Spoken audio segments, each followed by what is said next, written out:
ఓం అస్మద్గురుభ్యో నమః. లక్ష్మీనాథసమారంభం నాథయామునమధ్యమాం అస్మదాచార్యపర్యంతం వందే గురుపరంపరం.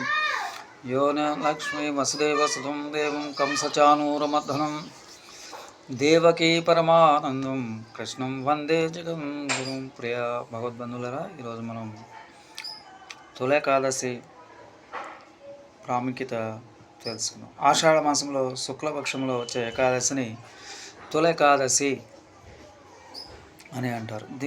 దీనిని శయన ఏకాదశి లేదా దేవశయని ఏకాదశి అని కూడా పిలుస్తారు.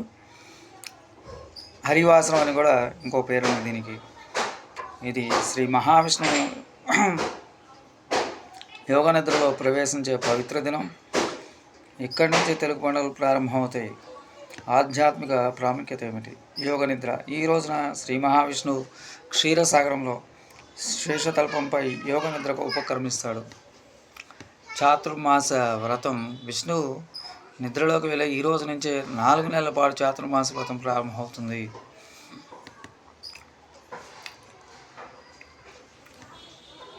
రైతుల పండగ. తొలి ఏకాదశిని తెలుగు రాష్ట్రాల్లో రైతులు ఎంతో ఆనందంగా జరుపుకుంటారు. పంటలు బాగా పండాలని, ప్రకృతి వైపరీత్యాలు కూడా రాకూడదని దేవుని ప్రార్థిస్తారు. 2 పేలాల పిండి ప్రసాదం. ఈ పండగ రోజున మొక్కజొన్న లేదా జొన్న పేలాలను మెత్తగా దంచి బెల్లంతో కలిపి చేసిన పిండిని దేవునికి నైవేద్యం సమర్పించి ప్రసాదంగా తింటారు. ఆచరించవలసిన నియమాలు. భక్తులు ఈ రోజున రోజంతా ఉపవాసం ఉండి విష్ణునామ స్మరణ చేస్తారు. రాత్రి సమయాల్లో నిద్ర లేకుండా జాగరణ చేసి భగవన్నామం జపించడం మంచిది. మరుసటి రోజు ద్వాదశి నాడు ఉదయాన్నే స్నానం చేసి భోజనం ప్రారంభం చేసి ఉపవాసం విరమిస్తారు. శ్రీమతే రమ్మజామాతృ మునీంద్రాయ మహాత్మనే శ్రీరంగవాసనే భూయాత్ నిత్యశ్రీ నిత్యమంగళం. ఓం అస్మద్గురుభ్యో నమః.